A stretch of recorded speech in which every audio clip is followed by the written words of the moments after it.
I describe it as I wore a cloak of sadness. There's generational trauma. I grew up in an alcoholic home. It's actually the anniversary of my dad's death today. But I fell into religion in my teens, and it's like proper Christian cult stuff. By 3 months in, I shaved my hair off. Oh my God. Because I was surrounded by dudes the whole time, mansplaining to me, and am I going to change people's lives with my music? You know? What is it? A mouth orgasm. I had a one night stand with... I've nothing to lose. You can't control it. You can't cure it. And you didn't cause it. I've only got one life. Today's guest is someone whose drive, heart, and creativity immediately leave an impression, Jayne Trimble. A bold woman, entrepreneur, musician, and host of the Empower Women show. When I met Jayne, I was immediately struck, not just by what she does, but by the honesty, authenticity she brings to everything. Her energy is magnetic, her perspective refreshing, and her commitment to uplifting others is undeniable. Wow. Jayne, I'm so thrilled to have you here. Oh my God, Danielle. Can I use that as my new bio? Yes, please. I need it for my LinkedIn.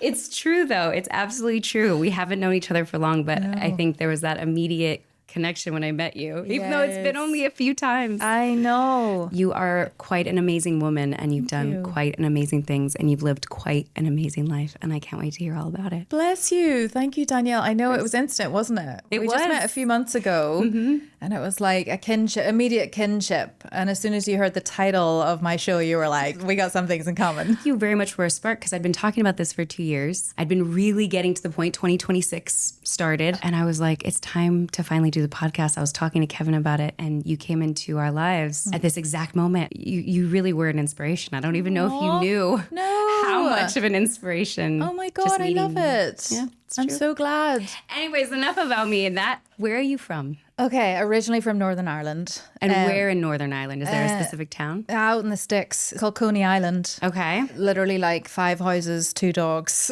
like an old fisherman. And is it an actual island? No, it's kind of like a mushroom. So it goes out from the coastline and then sort of mushrooms out. And it's like, I think it's 13 acres, probably less now. The entire island? Yeah. Well, not really, the mushroom? The mushroom, yeah. 13, wow. Yeah, but then I went to school in the local town, which is Downpatrick. That's in County Down, 20 miles south of Belfast. And it's where St. Patrick is buried. That's our claim to fame. And we just celebrated St. Patrick's Day. We did, didn't we? Oh my God. Are you a big celebrator of St. Patrick's Day? No, I'm not. Like, it's really hilarious. We were in a pub yesterday and people take it more seriously than I ever have. Do Irish people take it seriously? We do, but not as serious as Americans. We just like a reason to drink and party. Yeah, I know. I do love it, though. I love that you guys celebrate. Take celebrating these holidays seriously. We do. Yes. We like our party. Yes. Any excuse to get together. Yeah. So you grew up in this small town. Yeah. How long did you live there for? I grew up and then left as soon as I could at like 17. Okay. And did what a lot of people do, go on the gap year. And I chose to go to the whole other side of the world, Australia. And then I went to drama school in London the year after that. So like 18. Yeah. So Ireland to Australia, Australia to London. Yes. I'm going to take it back though a little bit. What was your childhood like? Oh, interesting. It's a very, so yeah, my story is I grew up in an alcoholic home, learned from a very young age the way to be safe in an alcoholic home is to stay small, play small, people please. I was very much, and I was really shy just naturally as a person. So I would shrink away from conversations naturally, but added to that when there's drama going on and when there's things that are scary that are going on, you just know, like, stay quiet, stay out of harm's way, you know. Now that I've kind of gone through my healing journey, I can now look back and remember fun things about my childhood and like summer holidays and like, you know, for example, my dad, I got into the music industry because my dad was massively into music. So that's something that remains with me today that I'm really grateful for with him. But yeah, so it was quite turbulent. We moved from house to house. Place that I lived for the longest was Coney Island. But yeah, I think we lived in like 9 or 10 different houses throughout my childhood. And what was the reason for that? I think looking for a geographic cure. I'm not sure if you've heard that term, but you know, it's just like, right, it's like, oh, if we move to this next town and get a new job, everything will be fixed. And it's like, no, wherever I am there, the problems follow. So there was a lot of just denial in an alcoholic home and a lot of just like, oh no, nothing's wrong. and keeping up appearances. And was it both of your parents? Okay. More so my dad, but both, just like, and it's very the way in Ireland as well, just very functioning alcoholics. So like from the outside, it just kind of looks normal, but it's really not when you're inside. And I grew up as a very creative, highly sensitive person. So I was in tune with the energy of what was going on, but I didn't have the language to match it. And so, I was picking up energetically that something wasn't quite right. And of course, everybody around me is saying, no, nothing's wrong. Everything's great. And it's like, I don't know, why do I feel sad right now? Like, it's tricky. It's really hard growing up in an alcoholic home. So I went through a huge healing journey in my 30s. And up to that point, until I started getting help, I describe it as I wore a cloak of sadness. And it was just a cape that I wore throughout my childhood. And I would always cry really easily. I was just very in touch with sadness. So like things would just make me cry. And I couldn't share what was going on without crying. So I just wouldn't share because it was too embarrassing. And so anyway, I describe it as a cape of sadness. And when I finally got the help that I needed, I started feeling the cape coming off, the relief coming. And, the iceberg, as they call it, melting, and my truth being able to come to the surface. So you sound like you have a lot of clarity now about your past, but did you have that then when you were No, I didn't at all. And that's the thing, like where I grew up, there just isn't really help. And it's still very stigmatized, getting therapy or getting help. No, I had a lot of awareness, I think, but I just didn't have the language until I started getting help. And I stepped into the 12-step rooms for families of alcoholics. So it's called Al-Anon. And I could not believe it when I found those rooms. I was literally it was in Saskatoon in Canada. I finally got where I needed to be. And I was surrounded by all these like elderly women, like 30 of them, all sharing their life and their stories. And I was bawling my eyes out because here's me as like a 30-year-old, and I was like, me too.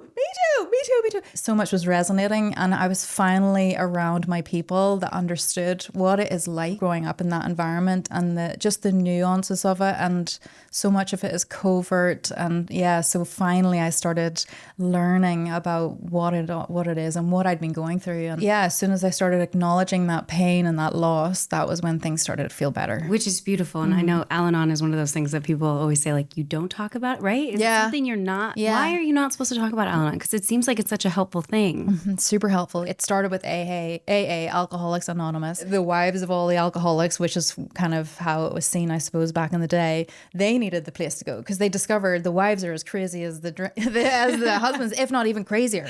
And we call it codependence, Yep. And so I see Codependent No More is on your shelf. Such a phenomenal book. So good. One of her other daily readers, The Language of Letting Go, is something that was one of the first books I got in Al-Anon, and it was life-changing. So anyway, check it out if you ever find it. What was the name of it again? The Language of Letting Go. And again, it comes back to that language of like, just every day another topic, and it's like somebody was finally giving me the language. I remember reading the page and needing people's approval, and I was just like, oh my God, something was so sharply like describing my experience and giving me a tool to not do that anymore. Just that being in a room surrounded, the anonymous thing for Al-Anon, it's just so that I think part of the healing process too is sharing in a room with people where you're not being judged, you're not being interrupted, you're being listened to, which growing up in an alcoholic or any dysfunctional home, you're not listened to, Even the beauty of saying, hello, my name is Jayne, and everybody saying, hi, Jayne, was so healing for me. It was like, there's 30 people, like beautiful souls in this room acknowledging that I exist. When you're in a dysfunctional home, you don't exist. You can't exist. It's a merry-go-round of dysfunction, they call it. It's anonymous so that we can share freely and openly and know that what we're being said will not be repeated. So that's where the anonymous element comes and from. It's so important. It's one of the traditions of the group. Tradition 12 is that we keep anonymity, and it is like a very sacred thing. So, but if I choose to self-profess, like now, that's okay. Okay, good. I was going to say, are we not supposed to talk about it then? I've heard so many amazing things about Al-Anon, but it sounds like you finally were seen, you finally were heard. Yeah. So your needs weren't met as a child in an alcoholic household. No. Did you have siblings? Yes. And how many? One, older brother. And did he have the same experience that you did? No, and I think this is a great question because often two siblings can have a different experience. What was his experience? I can't speak for him, but he is older than me. He's a guy. Yep. So even just those two factors alone will make it a different experience. So he was older, an extreme achiever. Like he went to Cambridge, went to Harvard, is now like an extremely successful person. And I was the younger, quiet, shy girl, creative that has like head in the clouds. And that, now looking back, the head in the clouds thing was just me trying to, it was fantasy. It was like, I just need an escape. So I literally remember being in high school, just like staring at the window, and I dreamed of being in LA, and here we are today. Did you really? I did. How old were you? Do you remember Like how old you were? 16, 17. I remember I visited here and we went to Disneyland. Back then I knew this is where I was supposed to be. So just felt it in your entire body, or just it felt like the right place? Energy, yeah. And it was the people that I was meeting too. I was probably attracted to the positivity too, because again, where I'm from, it's very negative. Why is that? That's a great question. And I don't know the right answer, but I think it's to do with history. We have a very dark history of oppression and war. There's generational trauma that has not been healed or resolved. Frankly, the weather too is just awful. So it's just like, oh my God, like there's not much. It's just not a very progressive place too. So for a young dreamer that is just so ambitious and just like a black sheep in the family, it's very painful to be in that dynamic. But God, did it ever give me drive to be where I am here today. And I owe everything that I went through back then to where I am today. And I'm very glad of where I'm at today. So you can look back on it and go, I'm grateful in a sense of the way I was raised because I am the person I am today. Yeah, I'm very grateful. This is the wonderful thing about coming out the other side of the healing journey. When you finally come out of those 5 stages of grief, you come out into acceptance. And I'm now in a position where I can take all of that. I'm no longer like feeling the pain of it. And I can take it all and use it to my advantage, but also I have this incredible toolkit to basically live a life where I feel like it's win-win. I just can't lose. I mean, that's a beautiful way to look at life. It is. I mean, I'm human. I'm going to have down days. I really will. But, you know, I have this incredible set of tools now because of the inner work. Even the stuff with my parents and stuff that I went through, I only have love for them. It's actually the anniversary of my dad's death today. Not to get too heavy, but this is a very significant day. Really? Yeah. Did you know that before this moment? I knew it. Yeah, I knew it. I thought about it yesterday. I was like, interesting. I'm going to be speaking tomorrow. And that's part of my story. You know, I lost my dad young. He was an alcoholic. And so the alcohol, it was because of alcohol that he passed? Yeah. And how old were you when that happened? It was 2 years ago. Oh, this was recent. Yeah. Thank God for the healing journey, because we were actually reunited before his death. There was a long time where I didn't speak to him. It was like 5, 6, 7 years, like a long time. But that was how I had to do that, be separate to do the healing. And then finally reunited with him, and then at least had a relationship with him and didn't feel anger or unforgiveness before he died, which I'm really grateful for. Was there a moment where he was also able to take accountability for the part he played and apologize? No. that is the beautiful thing where I got to, which is really cool, is I didn't need apologies anymore. And that's a really wonderful, freeing place to be too, but that's a long journey to get there. I'm torn between wanting to continue to talk about your dad. Yeah. Which I'm very intrigued by, but also this healing journey that you mentioned a lot, because I feel like a lot of people can probably resonate with that and needing that or going through that. Is your mother still alive? Yeah. Is she in Ireland? Yeah, Ireland. Okay. And your father was in Ireland when he passed? And where does your brother live? My brother currently lives in Vienna, Austria. Yeah. Your brother lives quite the life. Yeah, I know. Circling back to the high flyer stuff. Yeah, he lives there. I always kind of like to paint a picture of people's lives too, Yeah. to see where it all lays out. But you went from Ireland, you said, to Australia. How long were you in Australia for? I was there for 3 months, and then I was in India for 3 months. So here's a little tangent for the conversation. Yes. I went to Bible school in Australia. Were you very religious in Ireland? I didn't. My family is obviously not religious. Okay. But I fell into religion in my teens, and it's like proper Christian cult stuff. I always say the reason why I did that was because it gave me structure. It gave me a family. It gave me rules to live by. There was no rules in my family. I didn't have parents. So I went into religion, which was the only source of parenting that I could find in Ireland. You know, sorry if I... No. Swearing is allowed. Go for it. Became my parents, and then became just the source of stability that I needed. And then it just like, I mean, I don't do anything in half. So yeah, I went into this like hardcore, extremely controlling, cultish youth Christian ministry thing, and it was in Australia, and it was really extreme. And then we had 3 months in India. Same with the same Same thing. And you said it was like a Bible. Yeah, Bible college kind of thing. Okay. How did they find you in Ireland? I said find you. Like, how did they? No, they do. They recruit. That's what I figured. I was like, there's got to be some, like, we went around the world and collected people that needed this. No, and they do. And I think they still do. My best friend in school at the time invited me to her happy clappy church. Okay. And I went. In Ireland. In Ireland. Yeah.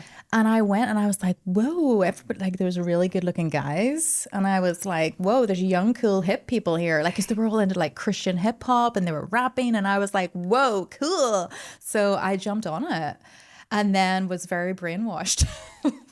Wow. It was essentially your escape from the alcoholic household. So you needed that at your time in your life in a weird way, yeah. Do you regret that at all? No, because you know what it did? It kept me out of trouble. Someone with my upbringing, you can go two ways. You can go into the alcohol yourself or drugs or whatever. Yeah. But in this extreme Christian environment, there was no sleeping with boys before marriage. There was no drinking. There was certainly no drugs. It protected me. Yeah. And I'm really glad, because later in my 20s, I let go of it and I had a bit of a wild time. And I'm like, oh my God, I'm really glad that didn't happen earlier, because I had a little bit of wits about me. So yeah. That's interesting though. So it was kind of, dare I say, it was a good cult. Yeah. At the time it was happening, it was you were brainwashed into all these beliefs, but they were good beliefs that you needed at that time. Yes, they were protecting me. But I will say that it was a very controlling environment. So when I needed psychological help for what I was crying about or whatever, you know, they were doing the laying on hands thing. And it was just like this. I look back and I'm like, oh my God, I was being emotionally exploited. I was just like a perfect, what's the word? I'm not sure. Candidate? Candidate, yeah. With the perfect broken background to be recruited and just go into this extreme life. I look back and I feel for myself that sort of late teens, early 20s, where I was like using all this religious language, and really all I was asking for was, who's my daddy? Where's my daddy? And all the tears that, you know, the church was like, you need healing about this. I was like, yeah, I need healing, but like, you've no idea about alcoholism. Like, no amount of prayer here is going to change my situation. So at first you probably thought like this might help, and then after a while you're like, the praying is not helping. It's not helping. So that took you though from Ireland to Australia. Yeah. Did you get to experience Australia, or was it very much confined to the church? It was pretty confined. Yeah. Okay. Like we didn't really get to go out. So I just wanted, that's why I was like, did you get to have this great time in Australia, or was it, okay. No. So you were there for the church. Yeah. Very much confined to this cult-like situation. Let's read the Bible. And when you were in Australia, were they kind of also recruiting new people? Oh, yeah. My mission was to like convert people to Jesus Christ. It was like, yeah. And then you have this outreach phase. So we went to India and we were like going out there to save the lost souls of India. Oh my God. It's just so extreme. No showers and like, it's just really extreme. In India or just in general with the cult? No, in India. No. With the cult, it was fine. There was lodgings and stuff. Yeah. But in India, it was an extreme. Yeah, just extreme. You had traveled, you'd said, outside of Ireland by going to Disneyland and stuff like that? Yeah. But had you done a lot of traveling? Not in those kind of third world situations. Got it. We would go on holidays, to European, France or wherever. So that was that India. And then I got into drama school before I went to the Bible school. And so I took my place at drama school as soon as I got back from India. But then it was just like, they call it, re-entry. You just have no idea. Leaving such a controlled environment with its own language and its own culture, going, you know what it's like, going plonk into the acting world. Yeah. It's just like, what a shock to the system. By 3 months in, I shaved my hair off. Oh my God. I know. I was just like, get it. It was a total rebellion. I was like, you guys, because, so much comments about how you appear. And they were like, your red hair and Irish and all this crap. And I was like, shave that stuff off. So I shaved off. And they were just like, oh my God, your one selling point is now gone. So yeah, they were like they were kind of asking me to leave almost. And then the drama school, because you shaved your hair. Well, that, and just like, I wasn't conforming the way that I just was not, I was definitely still in like, I got to recruit these people for the Lord, like. Oh, so you were still part of the mindset was still you were recruiting people for Jesus. That was more important to me than my acting training. And I think it was coming through, that messaging was coming through. Yeah. And they kind of had a discussion with me, and thankfully one poetry teacher there took a shining to me for whatever reason. And she is the reason why I stayed. What's her name? Morag Morris or Morrison. She's passed now, but when I met her, she was like well into her 80s, this fragile little posh English lady with a ferocious mind, just a wealth of knowledge with poetry, and I loved poetry. She did like yearly poetry speaking. People from the year would be chosen, and she chose me. So it was like, I don't know if you've had this, but like along the way you have these people who you're kind of look back and you go, you were my angel. She was my angel at that time. I would say that you kind of nailed it on the head, as I feel like our journey is usually made up of a lot of people along the way that kind of somehow molds our lives in unique ways. I love when it's, I mean, it could be men and women, but on average, for the women I've talked to, it tends to be a lot of women that popped up in their life at the right time, right place.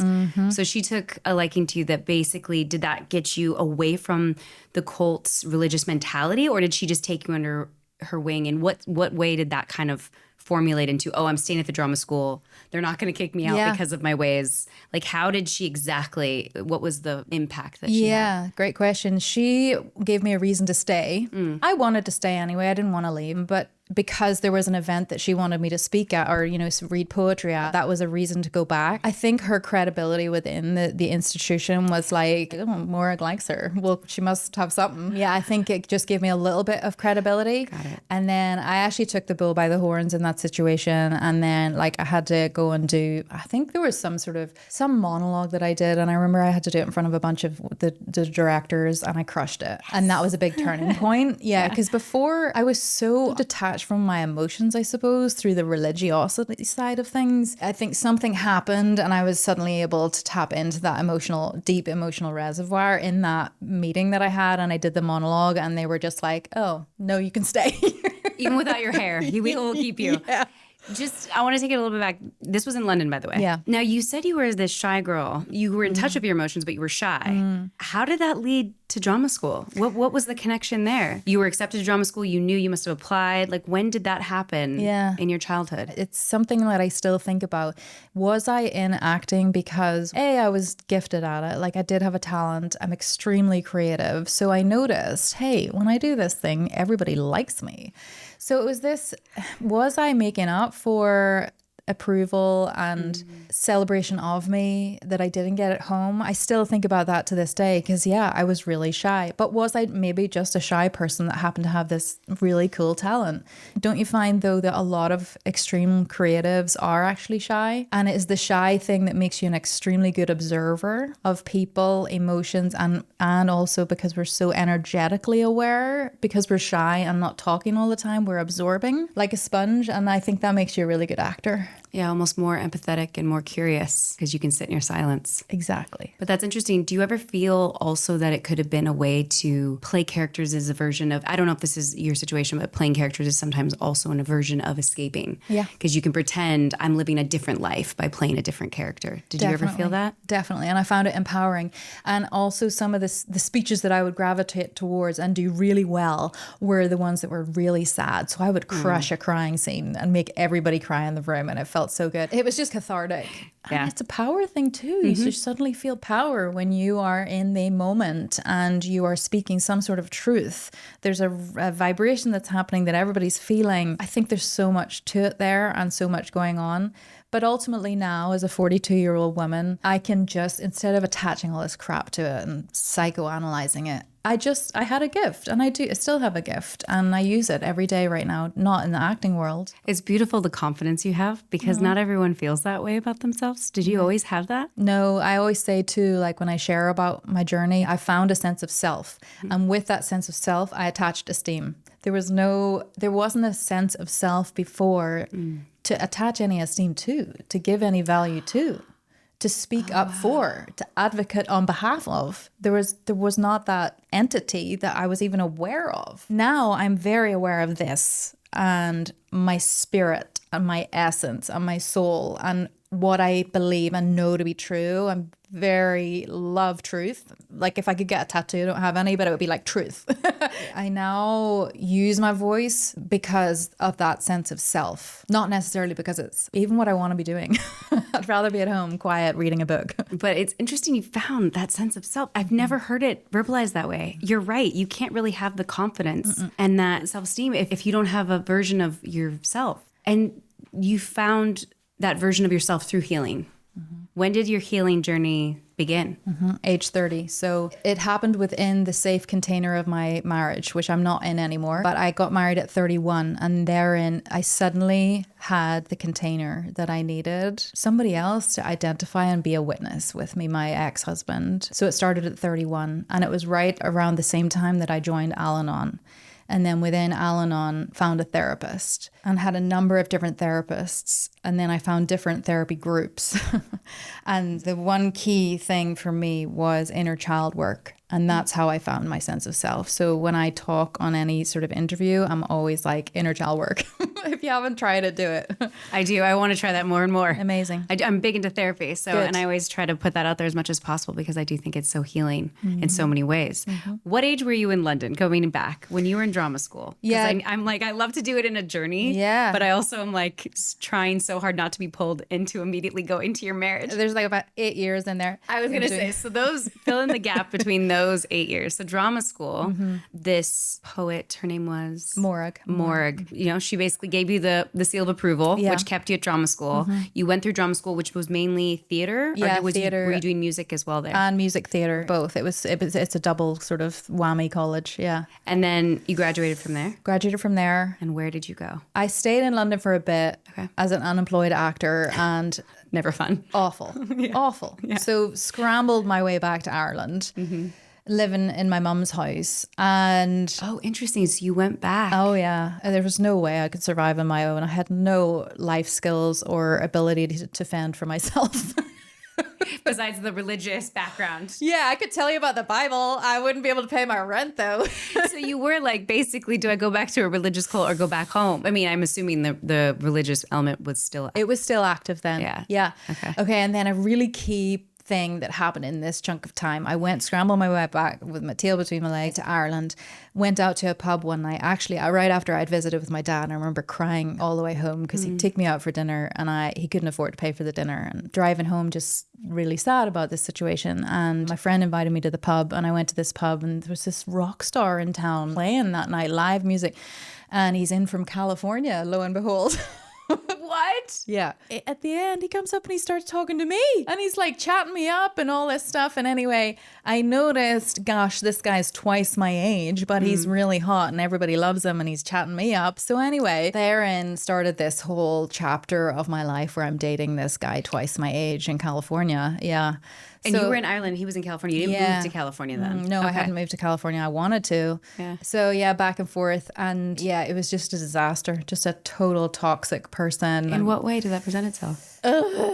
Just like, I mean, I don't know, age difference can work, but the age difference thing, life experience. I was 22, still a virgin. You know, I was still waiting for marriage. Here's this 40-year-old girl in a report guy. That then led me to like leaving the religious phase, because I started being like, this is kind of hot and I'm loving this. So anyway, that defines that period of my life. Obsession with a guy twice my age, which again goes back to I hadn't started my healing journey yet. So I was definitely looking for daddy. You know, I wanted this secure guy that had confidence and swagger and knew all the answers to all like politics and stuff. And I was like, cool. Or you thought he did because you were 22 and he was older. So you're looking up to him as. Yeah. What I heard you say is you were very heavily into religion, even I though you was. left that one group, I guess. Yeah, still heavily into it, but being with him, interestingly, pulled me away from that, because he woke me in that area, and I was just like, oh my God, interesting. Like, I need to not be in my religion anymore if I want to have this relationship with this guy. So it sort of pulled me away. Career-wise, I was back and forth, I suppose. I was going back and forth to London, going back and forth to LA for this thing. For him, you were flying back and forth to LA. Yeah. And then London for work. So I did have a little phase in London where I got a job in a clothes store. I thought you were going to say you got on a show. I was like, yay. No. But you got a job in London, so you could actually, instead of flying back and forth. Tried to do that, exactly. Yeah. So I was like, okay, I'm going to try this acting thing. So got a job in a clothes store and moved my life over to London. Still loving this guy in California, trying to like make that happen. Oh, there was something that happened in London I was gonna segue into. And that It's was like, a take your chapter. time to think about it. I don't want you to have there to. was something I was just like, You oh can yeah, I always need cut to out tell the her space. this. Like there's gonna be, you're like, I was like, I don't want to miss it. Then later you leave and you're like, I know what it is. Oh no, I know what it was. There you go. I was like, I knew it'd come back. I didn't get any acting jobs, but what I did get was I was an extra on Harry Potter. Stop. I mean, if you're gonna be an extra on anything, that's like pretty epic. Was it one of the specific Harry Potters, or did you do all the Harry Potters? No, just one. Do you know that family that are gingers? Like ginger hair? Yeah. It was at one of their weddings. Now, I don't remember which one it was, but anyway, I was one of the wedding guests on that set, or while we were getting our makeup done. Yeah. I met this girl called Mary Epworth, who is a folk singer. She was like, oh, I need a backing vocalist. And I was like, I can sing. So she gave me the opportunity to like be her backing or do harmonies in her band. So I started like playing these shows around London. So that was my segue into music. So you hadn't performed, had you been performing live at all before that? Or was musical theater, which you learned in drama school, the It's only? just what I learned in drama school. Got it. But the hilarious thing is that being from Ireland, I never saw it as like something that I'm good at or particularly specially good at or anything like that. But yeah, I did this and I remember singing in the background and she's up front and I was like, I want to be there and like I can do what she's doing. So yeah, I got GarageBand and I started using just these like whatever backing tracks and started making up my own lyrics, and I sent it to a couple of friends and they were like, that sounds really good. So therein lay my journey of like, I'm going to try this. And so I started learning guitar. And that was age 26, 27, I think. So yeah, that was my segue into music. Do you think there was any influence on this rocker older boyfriend you were having too? Because you were in the music scene Definitely. by proxy with Yes. him. And then this music element came up with this person you met. So there was that too. I wanted to impress him. Yeah. Ah, that's what it was. I look back and all the boyfriends I chose, I wanted something of what they were doing. I've learned like now, no, you should be with the person because you just want to be with them, not because you need or want something from them. So yeah, there was definitely that driving in the back of my head. It was like, if I can do this music thing, then I can get to LA and I can be with him and that my life will be amazing. So it was anyway, another avenue. Yeah. But really cool. Like in the acting world, as you know, it's like somebody else is in control of your decisions, whether you get the part or not. I love music. Was refreshing because I could just get on with making songs. Nobody's telling me I can't do that. If I want to go to an open mic, which I ended up doing. Oh, and then here's another cool thing in that London period. Yeah. I had a one night stand with Ed Sheeran. Oh my God. You totally can. I know. Isn't that wild? Was this before he was Ed Sheeran? Yes, it was right before. Like he I wasn't. literally had the one night stand and then he was like, yeah, I'm going to LA next week. I'm meeting with Elton John's team. And I was like, oh, cool. That sounds kind of a big deal. Within months, it was like billboards of Ed Sheeran's face everywhere in London. I was like, Did you have to check? Be like, is that? I think. yeah. No way. How did just? I have to go a little backstory. Yeah. Was it just at a bar? How did you meet? Total bar situation. Like we were both moving in the music circles. So I was like trying to do the thing. And Was like, this at one of the open mics? probably, yeah. But I do remember his tenacity. Like, I do remember that being, he was definitely, like, he would be doing 3 gigs in one night. And even at one, when I was with him, okay, here's the hilarious, okay, a couple of, like, fun things about it. So he didn't even have anywhere to live at that time. And I was at one of his shows. And then I ended up, like, I would just hang out after and, like, be, I don't know, such a weirdo by myself drinking and dancing on the dance floor. And he came up and started dancing with me. And then he was like, oh, where do you live? And I was like, well, out in this warehouse in East London. And so he just followed me home. He was like, can I skip on your couch? And I was like, yeah, totally. He was like, yeah, he just followed me home. Yeah. It's like And not so creepy at all. I know. I mean, honestly, yeah. Again, this is pre-healing. So this is pre like me having any awareness of like what normal people do. So I was just like, sure, come on home. In the morning, I remember, this is the funny part. We went out for breakfast and he couldn't afford to buy me breakfast. Wow. Now look where he is. I think he does owe you a I breakfast. definitely need that breakfast is owed. And if he ever watches this, I want my breakfast. What an amazing, I mean, it's obviously such a tiny little blip. But I'm in It's shock hilarious. still. I know. It's But it wild. is amazing that like you saw him right before he became big. That's always so fascinating when you get to see people right before they kind of. know. Because in a sense, everything changes once you have success. And I think it's interesting you were part of his journey when he was doing those open mics, which, maybe he looks back and goes, I needed that food that day and she had an impact on my life. You never know. I hope so. And I bed to sleep. Yeah, exactly. He did come out with a song called Galway Girl. And if you watch the video of it, I'm like, at the time I had platinum blonde hair. And You and your hair. I love it. I need to see all these pictures from shaved head to red head to blonde. If you watch the music video for that, it's like, that's kind of shocking. That's very similar to the night that we had the video of it. Anyway, I'm not going to say that song is about it, but anyway, I did notice. Yeah, I did notice. Okay, moving past Ed Sheeran, you have created songs that you're like, they're good. I'm actually good at this. This is what the goal was. This is what's going to get me to LA. Yeah. So you were still dating this guy though? On and off. Okay, so that's it was very on and off and so toxic and like arguing over emails and like, I dump you. And so it was like in between those moments, I was like having my own boyfriends. I also like to always say, because I've had guests on that range tons of different, born in different years, right? Yeah. Is what was this time cell phone wise? Because everyone will talk about like there were no cell phones. Were there cell phones? Were there pagers? Was this AOL? This was email? This might have been flip phones. Okay, so there was a flip phone situation. Maybe, yeah. I think so. I always like to remind people because some people listen and they go, okay, you could just be texting or FaceTiming. FaceTiming most likely didn't exist. It was very much Skype at Skype video calls. And I remember that all the communication was emails. Like I would wake up in the morning and there would be like this massive long, and it's going to be drama. It was like the email's this long anyway. And I would send him equally long email. The amount of time spent, writing. Formulating, I know. No ChatGPT to help you with that. Darn.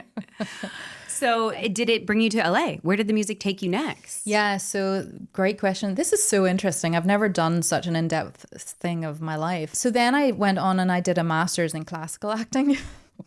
Amazing. You're like, I'm going to go back to school. I didn't know what to do with myself and ended up going to that. Instead of going into that master's was actually really cool. And I went to Russia for a little bit. I was in Moscow. We trained in a school there. It was really cool. We performed in the Globe Theatre in London. And it was really good. The reason why I'm skipping ahead to the end of that experience is because that's what led me to go to America. Okay. Experience with the guy twice my age had ended. My friend at drama school, extremely talented guy, took his own life. Like one of my besties in the school. I had that deep epiphany or awareness of, God, I've only got one life. And I'm still in London. His death gave me this profound, I have got to do what I want to do. Otherwise, it's going to be too late. So I knew I wanted to be, at that point, I was like, Nashville is where I've got to be. So for music. Yeah, for music. Going to be a big star. Yeah, I actually sold everything that I owned and moved to Nashville on a visitor visa. And that was my, big escape out of London, escape out of that whole situation. And I was going to, I think I went to Nashville with I had $3,000 saved up from something. Yeah, that was the beginning of my then America chapter. And this friend that Passed. That took his life, did you see that coming? Just No. kind of, so it just happened. I'm really sorry to hear that. Thank you. It's one of these really sad things that, again, we hear a lot in the entertainment industry. Just somebody that had mental health issues and just an extraordinarily talented person and probably too sensitive for this world, honestly. It's like was an extraordinarily talented person. He's the type of actor you would watch and you're like, everybody just goes quiet and watches. But it's back to that thing of like being an extremely sensitive person that we were talking about earlier. He had that awareness and he was able to replicate that in his whole being and energy. I'm getting goosebumps even thinking about him doing it. Do you think sometimes that it's this ability to be so unbelievably present and out of their own, we're always in our own head, right? And does it ever feel like those people that are so in touch with those emotions and sensitivity, they're just so present? Yeah. It seems so freeing. I put it into the spiritual realm, actually. I see it as an extremely spiritual thing. I believe they're kind of just on a different plane and in touch with what's so compelling about these types of people is that maybe they're in touch with something that we also desperately need, which is to be in touch with our emotions. These people give us permission to feel our feelings and maybe feel extreme feelings that we're too domesticated to even feel. But isn't that the scary thing, that those that are like your friend are the ones that, like you said, are just, it's almost like you're too sensitive for this world. It's like we want that, but it also feels like that's not sustainable to live a life. And that's really sad. It's one of those awful, sad things. But I remember him to this day and I remember things that he said to me and beautiful moments that we shared. So grateful to have known him and grateful for that lesson or that message that he gave to me, which was, I could even hear him when I was like packing my bags, go to Nashville. Jayne, you've got to do this, go for it, And it's why I did it. What was his name? He was called Robin Goodchild. So you went to Nashville. Did you fit right in? Did Yeah, you I feel did. like, okay. There was a whole scene in East Nashville. It was where all the hipsters hang out. It was kind of the start of hipsters. Okay. Yeah, I fit right in. And I learned there that, you know, what I had innately within me being Irish was the roots and the very beginning of where all of that great roots style Americana music came from. So it was a very full circle experience when I actually got into the culture and the history of the music that I was pursuing. I became a good musician. I got lessons from a guitar teacher there, and there's open mic nights every night if you want to go. So my learning, you know, went up like very, very fast, and put a band together, and we were out performing all the time. And it was backstage at the Ryman Auditorium that I met my then was going to be my future husband. So was he a musician as well? He was a tour manager. Oh. So I definitely was interested in the band. But I ended up with the tour manager. How did that work out? You're like, okay, fine. They were all taken. Got it. So you're like, okay. Oh my God. You're It was what- too funny. Oh my gosh. It was really hilarious. I was invited backstage to meet with him from a mutual friend. He was like, I think you'll love this big Canadian Americana band. They're all very handsome and tall. And I was like, hell yeah. So I went, and there's this Irish girl surrounded by all these big Canadian guys. And yeah, a lot of flirting going on, but only one that was single. Anyway, it turned out that we actually got on really, really well. And he was a good person for me to find at that time. Because even though my picker was way off, like I definitely was still looking for a toxic guy. Yeah. He pursued me very heavily and was my thing that I always say about him was I instantly trusted him. And that's what I needed at that time in my life. So you felt safe. He brought safety, and then that opened that, as I said before, I got married to him, and then I had the safety to then go, what about my family of origin? Let's look at that. Was he someone that was very like either therapized or in Al-Anon or came from an alcoholic family? Did he have any of those similarities that he Yeah. was able to kind of tap into with you? He had two threads that were similar to me. Alcoholic home. So got it when I said like, this is so whatever it was. Also very spiritual. So not like cult Christian like I was, but like very spiritual. We were able to talk on a level that was very deep. And so no, he hadn't got into therapy, still is not really into that, not even into Al-Anon, but had the sensitivity and awareness to notice that I was in a lot of pain. And he's very maternal. So provided that like very soft place to land, which is all I needed. I didn't need anything else. I would love to know. So you're not married to him anymore? No. But it was a beautiful experience. 10 years. Why did that end? I do believe that people come along in your life and they have a purpose. Yeah. And that purpose of that marriage was the container for healing. I healed and I became a different person. I essentially, to put it in a nutshell, outgrew the relationship. We're still best friends today. That's great. Yeah. So it ended on good terms. It was just your evolution, new phase. Yeah. Just didn't line up anymore, basically. Yeah. When we had the conversation of like, I think we're going to go our separate ways. The most succinct way he put it was, I don't think I can be for you what you need me to be. And I think that's accurate because I definitely have always been extremely ambitious and very aware of my potential. And the worst thing for me would be to not fulfill my potential. I think that's what, if I ever feel depressed, which I do regularly, it's because I think untapped potential is what leads to depression.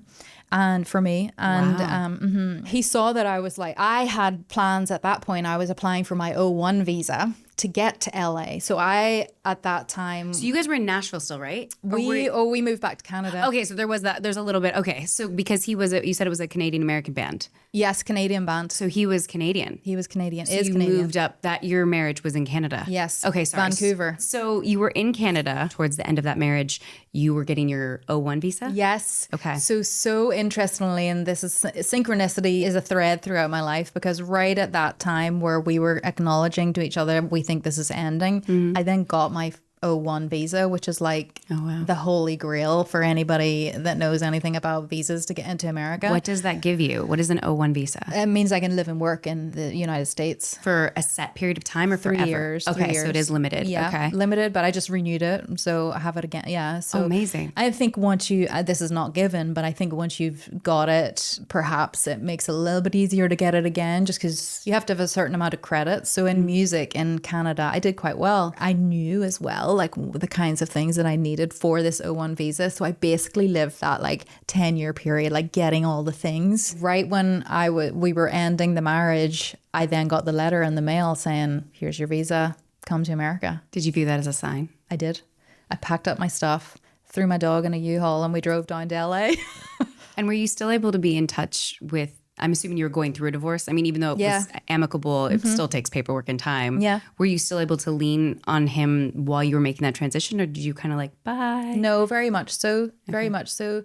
We'd gotten into a pattern of leaning on each other, and still today, he works in the film industry and is up in Vancouver. You know, he still calls me like right now, like he's like, this is what's happening. Like, and you know, we both get like, we both came from the same crap, you know, and so we both have this huge appreciation and admiration for one another. He's like, Jayne, I'm so proud of you. He saw it all. Like, he saw me at my absolute worst, like where I came from and all the crap, and he's like, look at you, you know, good for you. It also shows like so many times marriages don't work out and they don't end well. There's a lot of animosity toward each other. So it's beautiful to see that you're still able to be friends. Yeah. Was he able to move on? He had a girlfriend at one point, not with her anymore, but yeah, he's on his own journey. You know, I don't, you know, dabble, poke too much. You're Yeah, like, I just like, he's living his life. I'm living mine. I'm with someone now. I'm very happy with them, and which we'll get to. Yeah, that was that. And so another question about the film industry, because he was a tour manager. Yeah. Did him transitioning to the film industry have anything to do with you, or was there any overlap? Did you do any acting up in Canada because he was in the film industry? Yeah, very, very much so. Like, we were both our biggest cheerleaders. So I knew he wanted to be in the film industry. He didn't want to be in the music industry. So I was like, we're moving to Vancouver because there's a film industry there. Oh, so, wow. Yeah, we did that together. And he will say that to me too. Like, I definitely championed him, spurred him on, encouraged him. And because I'd been in theater school, I know what it's like. I know what you need to do, you know, to get the opportunities. And I think I helped him a lot in the sort of just get it together and you got to go for it. You really inspired each other. Yeah, we did. And he really helped me with music. He was in the music industry and I wanted to get more into that and audio. So I created a little studio in my garage, and that started my business, World Peach Records. So you started a little recording studio In my garage, yeah. And was it just you at first? Yeah. And then you built up Yeah, a whole label out of it. Yeah. Oh my God, what is the name of it? World Peach Records. It's a label for women. So you've always been championing women. Oh, yeah. Yeah. Wow. Yeah. And so anyway, Evan is my ex's name. He helped me with audio. So he'd done audio with the bands that he was working with. And so he started me off, and then we were rubbing heads in the studio. So I was like, you, I'm going to go learn how to do it. So I did courses in audio engineering. Okay. You know, it was experiences like that made me go, I need to support more women in the industry, because I was surrounded by dudes the whole time, mansplaining to me and like jerking off about the gear that they have. And I was interested in like, does my voice sound amazing and emotional? And am I going to change people's lives with my music? You know, I've produced many, many artists now, and a lot of my own music that is now being placed in TV shows. And what lot kind of music? I did folk music, folk singer-songwriter music. Again, it was a way to channel. I loved poetry, and it was a really great way to channel everything I'd been through, you know, so a lot of sad songs. But it sounds like you had a lot, the healing journey, you finally were able to speak about it and sing about it. And would you say that was most of the artists you represented as well, were the same type of music? Initially, yes, it was very much that, because that's the world that I knew. And I know the ecosystem of the folk, especially the folk scene in Canada, because of everything that I'd done for myself, whether it was publicity, getting on the radio and getting in charts, playing major festivals, you know, getting sync placements on TV, getting grants to record albums, you know, even learning all the stuff in the studio. I always was empowering women along the way with it. I wanted to, because I have been a woman and I know what it's like. And then I just had artists from all different genres reach out to me. You know, I've worked with this sort of electronic like rock band. It's very hybrid, and I don't know anything about that world, but I booked a tour for them. It's the same nuts and bolts at the end of the day. You know, pitching people for jobs is the same elements that you're working with all the time. So the healing journey you were going through was happening at the same time that you had created this label. Yes. And it's so cool because as my healing journey was happening, I was finding my voice spiritually, as well as I was coming into my voice. So the 10,000 hours were happening at that time too. Have you heard of that? Yeah, the Malcolm Gladwell. Yeah. So like I was every day in my studio, I was unemployed, but I was playing my piano and singing every day. Voice started getting good. And I was like suddenly able to be on stage and be absolutely in my power. And all of the things that I was learning in the 12-step rooms and in my healing journey were translating on stage. I was suddenly able to be meditative while I was playing on stage. I was able to be in the moment. I was able to convey emotion and have the courage to take a pause in the middle of the song. Yeah. Let it sit and then carry on. Wow. So you really captured that. I did. You were able to really. I found my groove with it. Yeah. Owned my power with it. Yeah. And I got nominated for a Canadian Folk Music Award. Thank you very much. Yeah. Yeah. You've lived so many lives. I have. I know. Congratulations, by the way. Thanks. So you were, so when you decided you were going to go to LA, did you know it was going to be for music? Yeah. So my O1, I was able to get through my music because I had lots of good credits. And I was able to be like, hey, my music's great and give me an O1. So I did. Did you still want to have the label and expand the label with artists in LA? Or did Exactly. you? Okay, so that was the goal. Yeah. And I moved to LA. I didn't know how I was going to earn. And I was still kind of just like, had just been on benefits and just sort of starting to earn a little bit with the music. So I went to LA literally being like, I don't have a husband to rely on. I was not financially literate at this point. Yeah, going to LA thinking, I'll probably produce artists. That's how I'll earn. But thank God, and this is what I always say in interviews or whatever when I'm sharing my story, is that the light bulb moment happened for me with my business when I didn't have a backup option, when I didn't have the buffer, when I had to step out of financial dependence and codependency financially. So I had a light bulb moment because at the time I was managing one artist. I was like, hey, if I do A, B, C, D for you, will you pay me X amount a month? And she was like, I would love you to help me with that. Yes. And so when I moved to Venice in LA, was like, if she's paying me to do that, why don't I get 10 of her? And so I did. And so I went, within a year, I was running a 6-figure business. Oh my gosh. Right? That is amazing. And you taught yourself, as you put it, the literacy of finances. You figured it out. Something you also didn't know because... Didn't know, because the financial literacy part was so infected with low self-esteem, with low sense of self-worth, with playing small, asking for crumbs, accepting crumbs. So I didn't know how to charge because I didn't know like how to attach value to what I was doing. It's interesting. It feels like a lot of women do that. It's interesting you're touching on that. The expecting so little, so therefore asking for so little when it comes to how much you're getting paid for the job you're doing. Yeah, so fast forward to now when we'll get to it, that I have a show now and the main pillar of the show is financial literacy for women. I don't think I knew that. It's my main message now. It's learning and really, is it empowering women to like really understand finances? Because when you understand your finances, you give yourself options. And when you have options, you have choice. And when you have choice, you can align it with your heart's deepest desire. And there is where you find happiness. And that self-worth, that sense of self that you were talking about that you linked to your esteem. Yes. So you found that journey of yourself. You were able to link your self-esteem to it. Yeah. And grow your confidence. Yeah. And then financial literacy came. Add that component and boom. But you also were so fearless. I mean, you took so many, from going from Ireland to join a religious cult, as you call it, to then going to London to go to school. And then you went back, you had to, take that and go back to Ireland. Going back and forth to London, taking that, selling all of your stuff and moving to Nashville, to then meeting a man and going, okay, I'm gonna move to Canada, to having the courage to leave a marriage, which is scary, especially when you love somebody. Yeah. To go, I love you, but this isn't working. I need to go do me. And then you took the leap and moved to LA. That takes fearlessness. Where do you think that comes from? Is it fearless or is it madness, Danielle? I'm not sure. I think it's a bit of both. Maybe a little bit of both. There has to be this. Is there something in you that's like, I believe in myself so much that I can't fail? Or is it just, I'll regret never trying? Like, what, or is there something else in there? Like, those are the two things I can think of. Like, what is the voice in your head saying that makes you go, I have to do this? Yeah.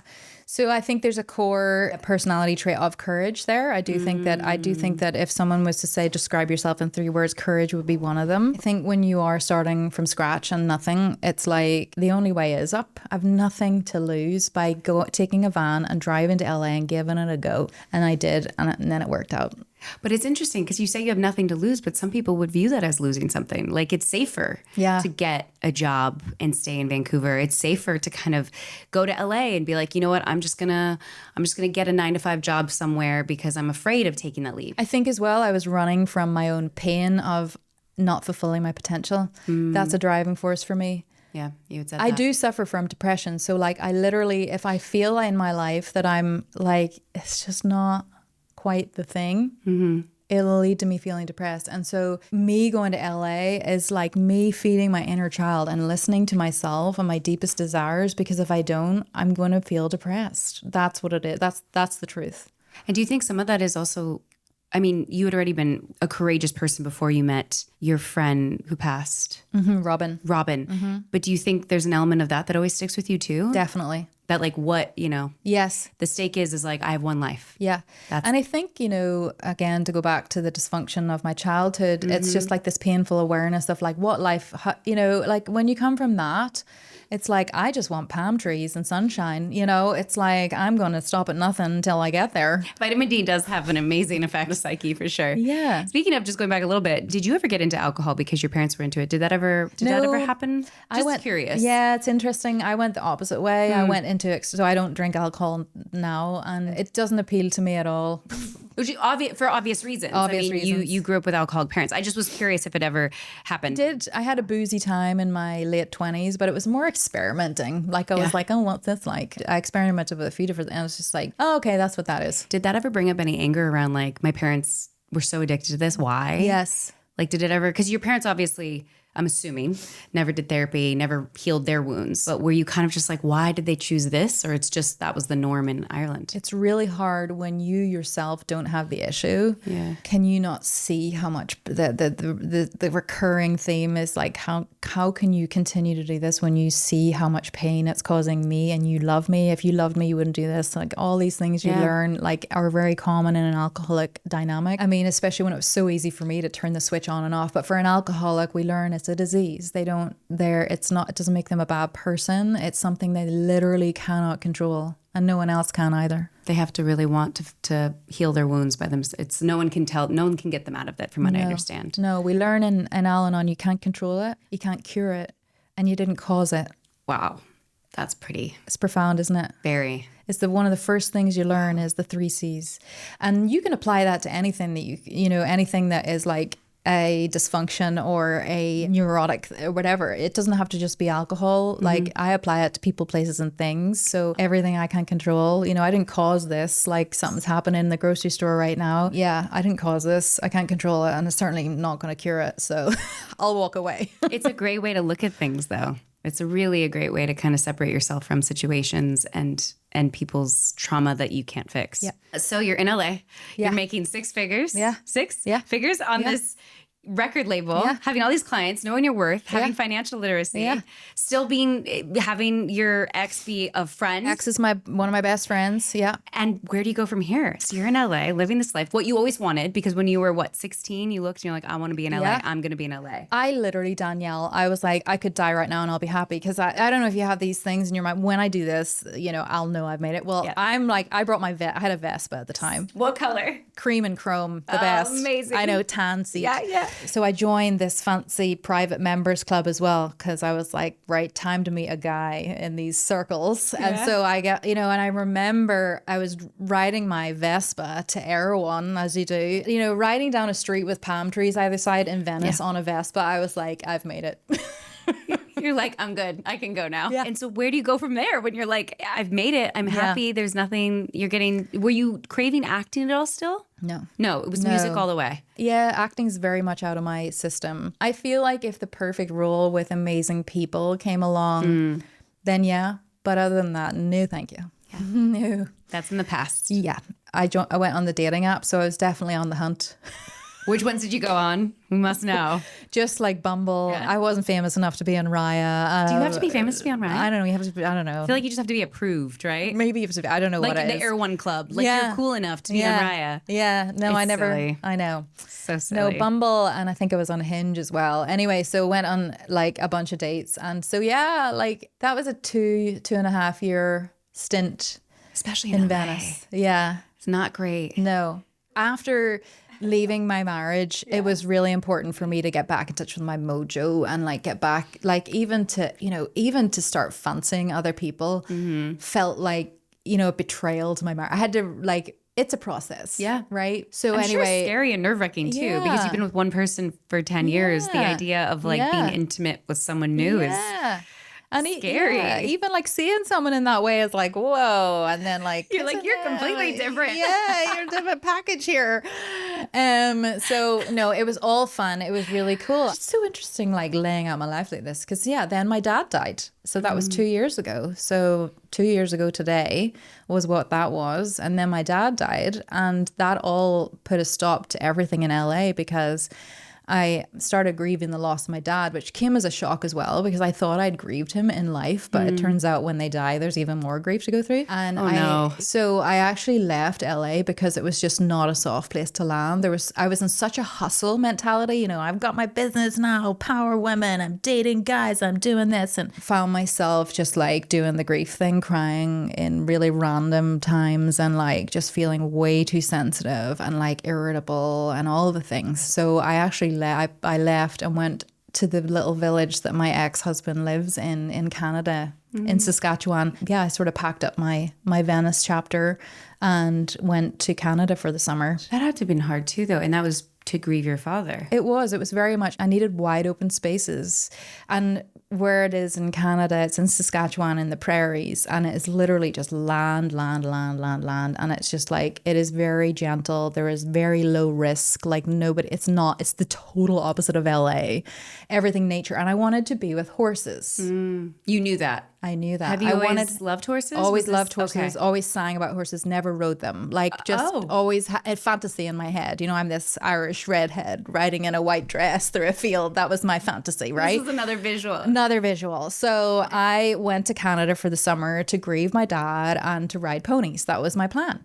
So I jump on Bumble in Saskatchewan, flicking through like very limited inventory there.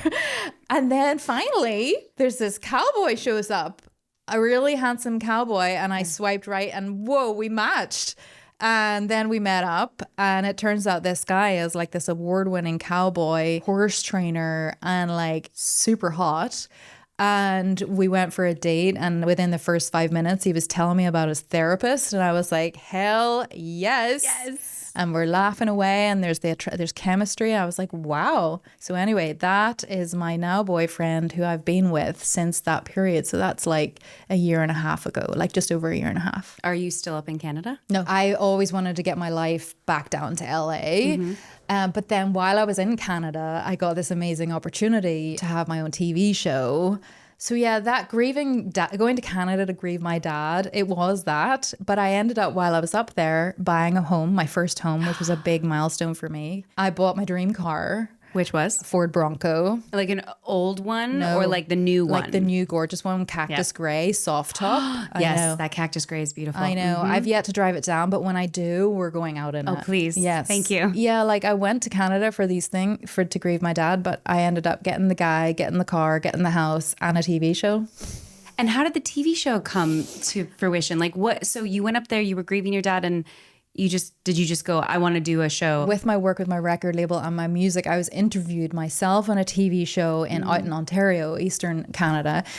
And I just had the God shot moment at the end of the interview because the producer was a woman. And I was like, I just heard in my brain, like, go up to the producer, let her know you want to have your own show, call it the Empower Women Show, and you want to interview incredible women. And so I pitched it to her and she was like, that sounds amazing. You need to talk to ABCD. I'll give you their emails. else. So I met these people, created a pitch deck for it. And then within a couple of months, I was then filming the first episode. The first day of filming, like we scheduled, okay, I'll just schedule guests and I'll show up to the studio. And I was like, am I showing up to, what is this, somebody's living room? Like, I was like, I didn't even know what. And it's this whole big, beautiful Rogers TV studio, legit studio with big, beautiful cameras, a crew, their own network throughout the province. So I was like, this is pretty cool.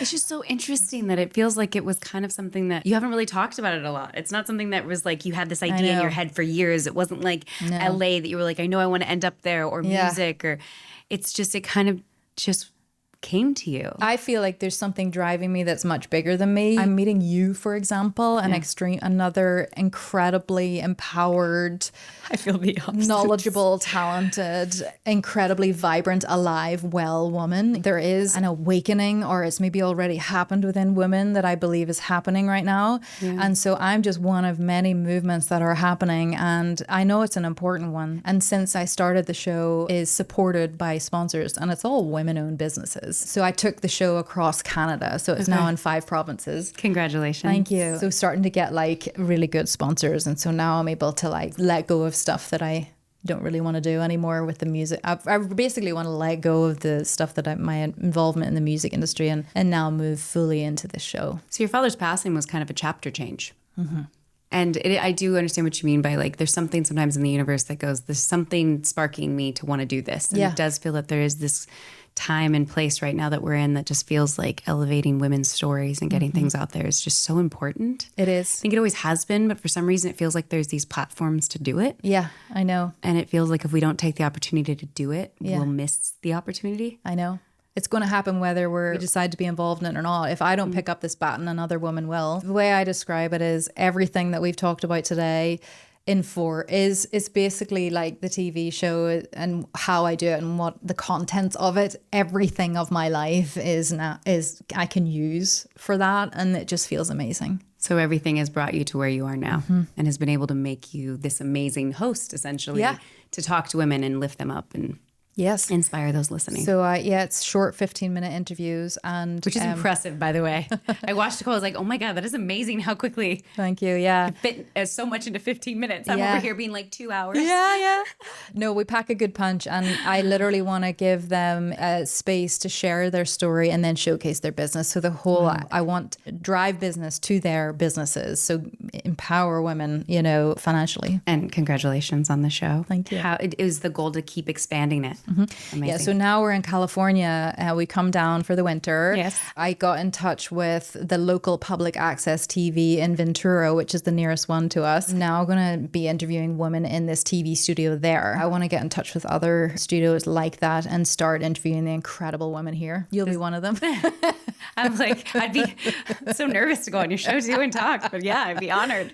Does it feel weird being back in LA? I mean, you're kind of adjacent to LA right now. Yeah, no, it doesn't. It feels right and it feels good because I feel at home here. We were in Canada filming recently and it was -40. You don't miss that. Just can't do it. And then I just told you before the interview started, I just sold my house. So it feels like even now the Canada chapter feels like it's closing, apart from the show, which I'll continue to do up there. But yeah, my heart is here. I feel at home in California here. It always has felt that way, right?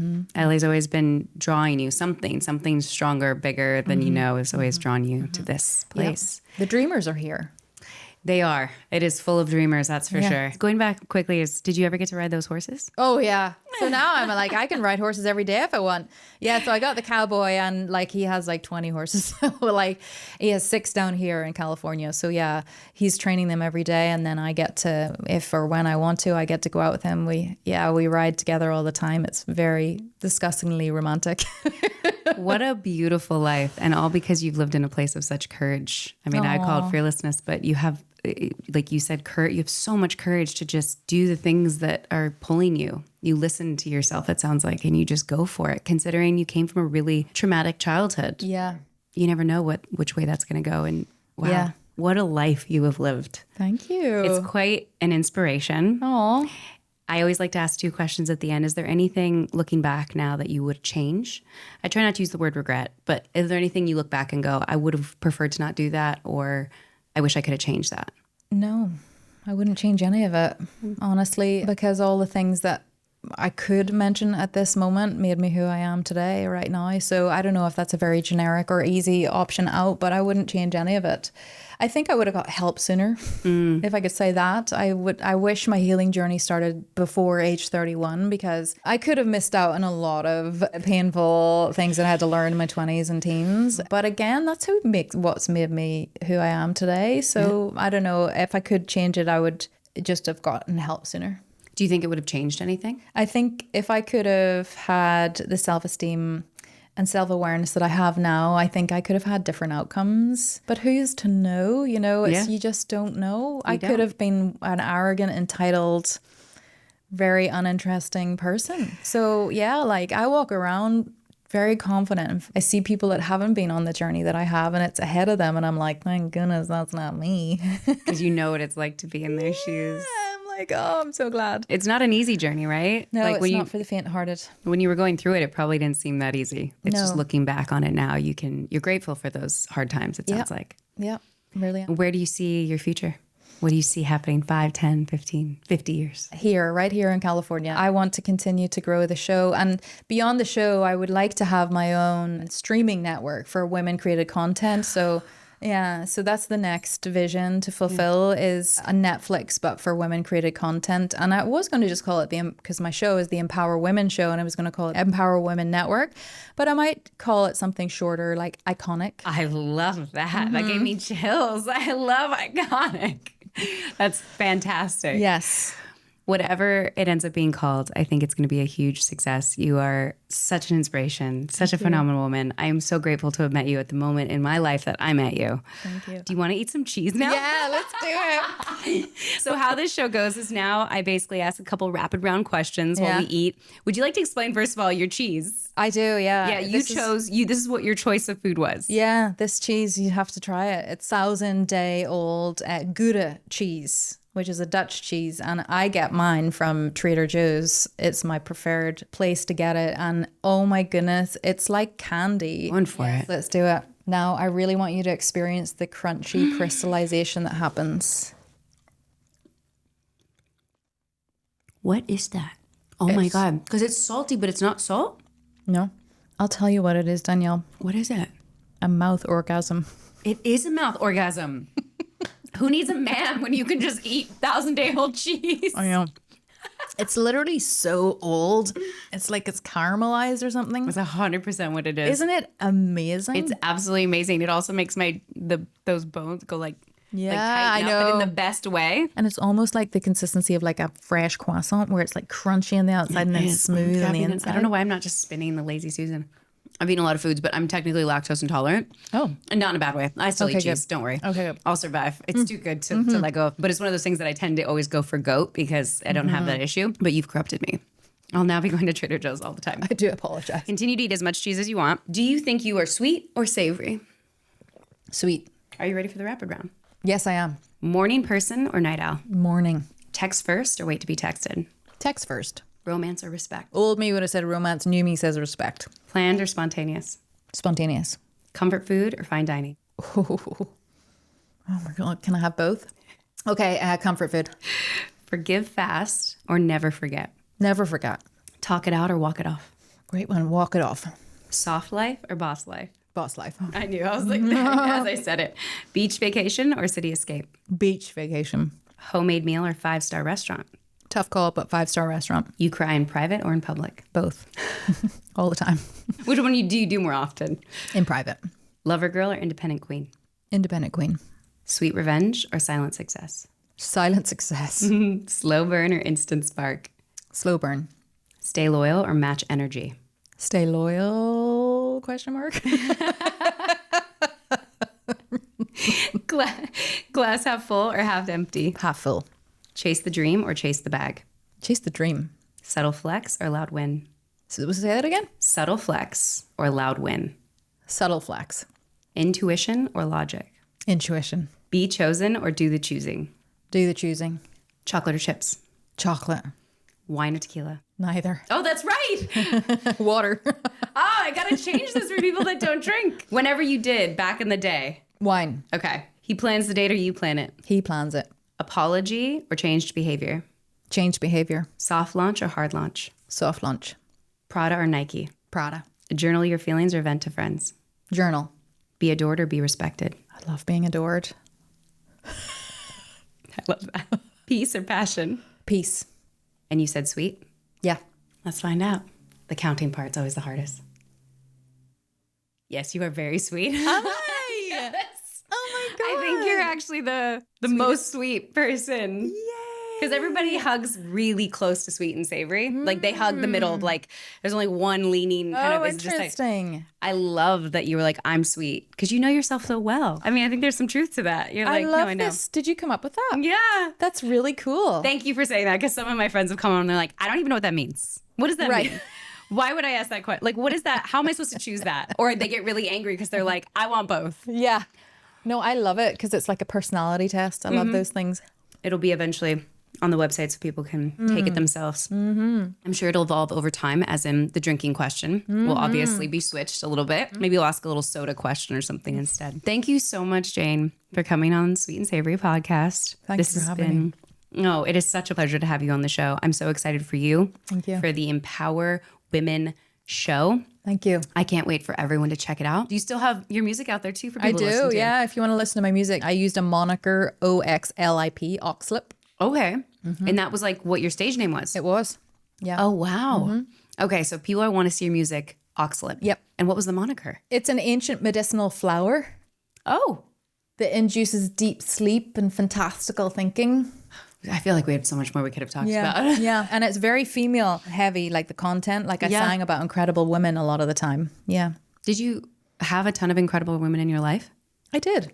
Besides I can't remember her name. Morag. Morag. Yeah. Such a hard name as an American because it's not a very American name. I know. She was Scottish or originally from Scotland.